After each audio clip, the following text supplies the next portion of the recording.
What's good, sports family? So today we're gonna dive into more detail about the James Pearce Jr. Incident that happened with him and his ex-girlfriend now, and as well as the cops. If you guys haven't checked out a little bit of that video, right up here. But today we're gonna give you more of a update about it. I want to give you guys 2 days, 3 days of, just me gathering the information to see what happened. So we not only have what actually happened, but on top of that, what also happened, after, is he in jail or whatnot. So, first, we're going to talk about what the detail happened. So, the details of the Atlanta Falcons defensive end James Pearce Jr. arrest connected to WNBA star Rakia Jackson. So, Rakia Jackson told the police she ended a 3-year relationship with James Pearce Jr. She blocked his number. He allegedly used another phone to contact her. Then Friday, she texted him to leave her alone. Saturday, she noticed him allegedly following her in a Lamborghini. Then he allegedly exited his car and tried to open her door. She drove towards a police station. He allegedly followed and attempted to rear-end her, which is, when a car hits another car.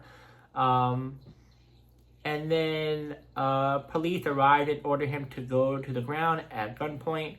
He allegedly drove off and struck an officer in the knee and crashed at an intersection, attempt to flee and resisted arrest. As you guys may or may not saw, there was a lot of footage of, I think it was about 5-6 cops trying to get him down, and they finally did. Now, this is what happened after, though.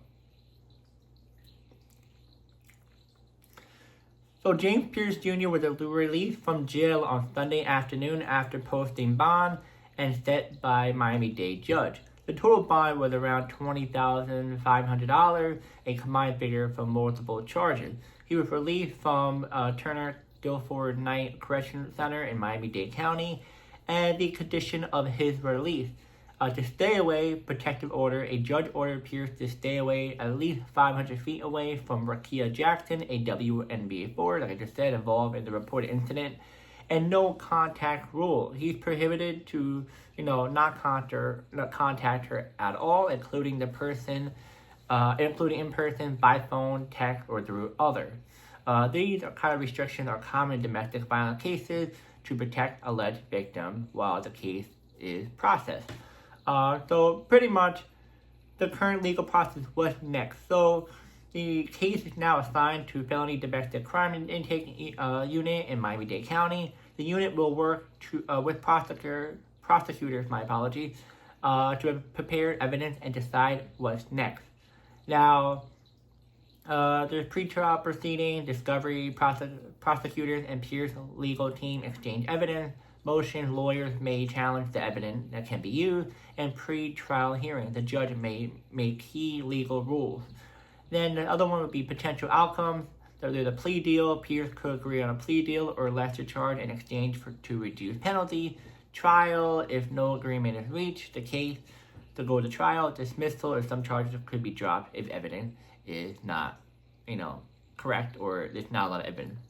Then there's a possible penalty. For probation, fine, jail time, anger management, or counseling, and restraining orders beyond this case. So these are just what I'm telling you guys, what the legal process would work. Sometimes it'll be quick. Sometimes it might take a while. So it looks like they're just trying to get the cases together.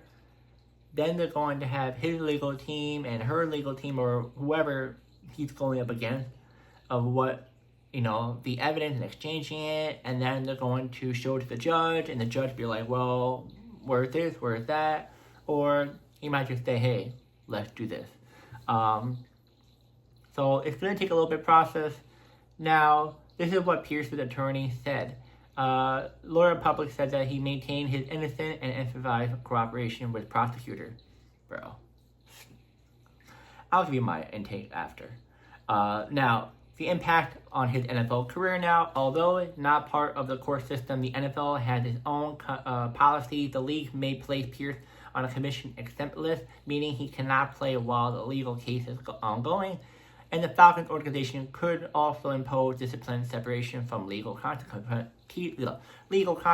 So the NFL can definitely they're definitely gonna do their part. They're gonna give him a fine or be banned for a year or two or something like that. But the Falcons, they can definitely either take away from his contract or they can do maybe extra games that he can't play.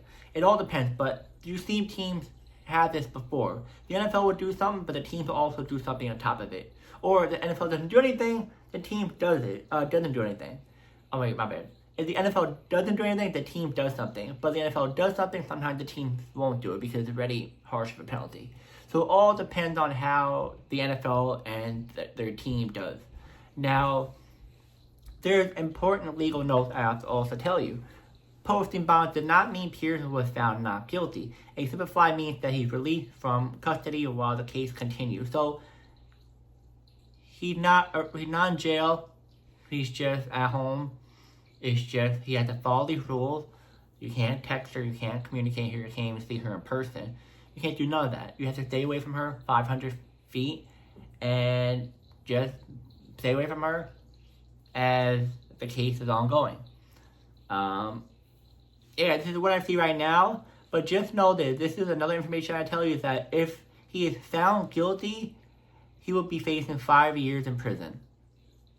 This man got lucky. 5 years in prison. Knowing that this would have been a lot worse. Guys, so I'm not sure when this is going to start. Like I said, it's going to take a couple of days, a couple of weeks. I feel like it might take a week or two because it's not like, a bunch of evidence. Like, there's proof of text messages. There's already proof of what I just told you.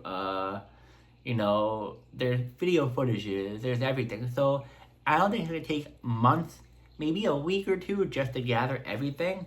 And then we'll see what happens next. I'll make a update video of that too. But right now, man. Like I said, he's really lucky that if he does get convicted 5 years, if he doesn't get convicted, like if he doesn't get none of this, then he's more likely gonna get probation, more likely, and then the NFL would definitely do something. The Falcons would definitely do something. He's definitely not gonna play for a year. Maybe get anger management, more likely. It just all depends. So, like I said, if he does get convicted, 5 years in prison. Boom, that's it. NFL career is down the drain. Easily. Maybe he comes back, but he'll be close to his 30s if that's the case. I mean, Michael Vick got a chance, but we'll see. But if he doesn't, I feel like the NFL is definitely going to ban him for a year, maybe two, just to, do something. The Falcons may take his contract away some way or another, reprimand him a certain way. But I think he'll be able to play the NFL, but it'd be much harder unless a team from outside the NFL takes the chance on him. Overseas, who knows? But yeah, man. Why do you have to be upset about a girl, bro? She didn't want to be with you.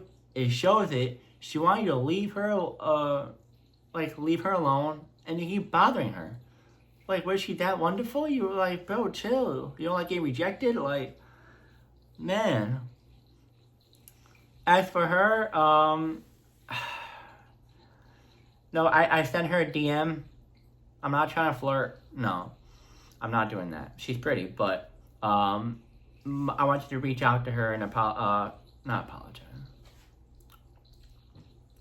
I want you to reach out to her and,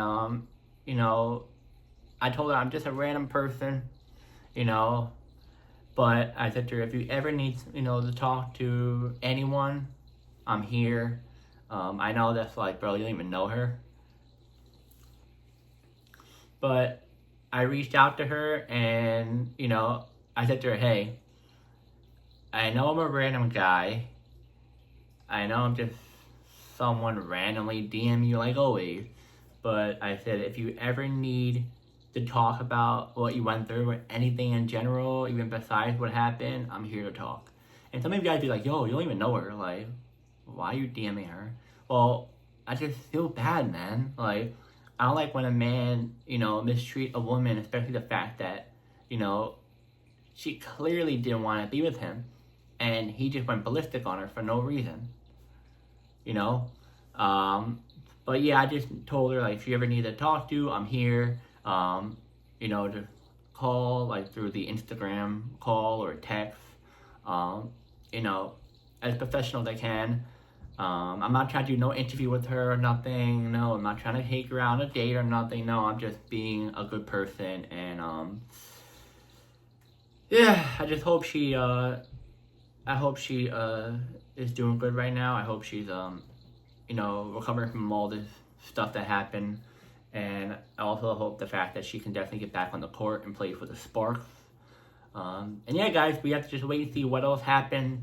Like I said, stay tuned. This is a very interesting case. I think this case can be going quick. I feel like he may even get some time. You hit an officer, so that did a lot of damage for you. Yeah. And I'll see you guys next video.